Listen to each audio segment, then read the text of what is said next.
go to the hospital every time and you are being diagnosed of typhoid fever every single time you go to the hospital, these are the two reasons that may be the cause. Firstly, you need to understand how this infection happens. So let's discuss the mode of infection of typhoid fever. Now, this typhoid fever is caused by a bacteria called Salmonella typhi. This bacteria is seen in contaminated food and water. What does it mean? When you take in contaminated food and you take in contaminated water, you can become infected. Now, let's say this is the person that takes the contaminated food or water. The bacteria moves from the mouth as you take the food or the water to your stomach. Because this bacteria is very strong and resilient, the stomach acid is unable to completely eliminate all. Now, from the stomach, the bacteria moves to the small intestines. When they are in the small intestines, they burrow, that means they dig hole through the small intestine and they gain access to the bloodstream. Now, the blood is like a transport medium, like it's a fluid medium, so the bacteria, they are able to swim and move in the blood. While in the blood, they move to different organs in the body, including the liver, spleen, and the bone marrow. When they are in these places, they begin to multiply, they build estate and begin to expand their family. Now, because they are now so much in the body, some will move back to the small intestines.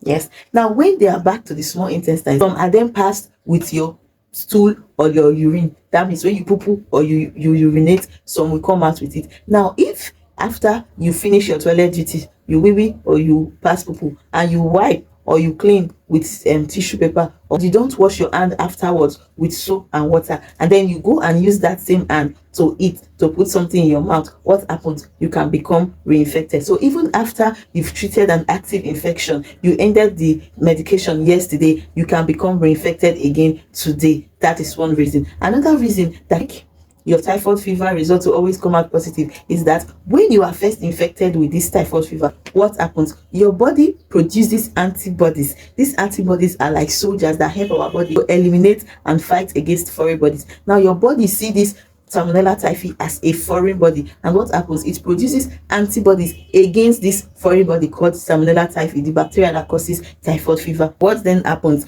You get treated and you are okay. But because antibodies that were produced by your body to fight the previous infection, they can still linger in your body for weeks or even months. You go to the hospital to check again if you are now okay, it may still come out positive. It does not necessarily mean that you have an active infection. It is because a particular test, the WIDA test, is testing for the antibodies of this Salmonella typhi in your blood. So because the antibodies are still in your blood, it will come out positive. In that case, request for a blood culture test. When you do a blood culture test, the blood culture does not permit the growth of these antibodies. It only permits the growth of this Salmonella typhi. When you do the blood culture test and the bacteria is there, it will come out positive. If the bacteria is not there and just the antibody, it will come out negative. So what have we learned today? Two reasons may be the cause why your typhoid fever test is always positive. One, you become reinfected. Two is that the antibodies in your body are still being picked up. It is very important you watch what you eat and what you drink. It is very important to be very careful on how you dispose of your stool and your urine, because whatever you pass in it can infect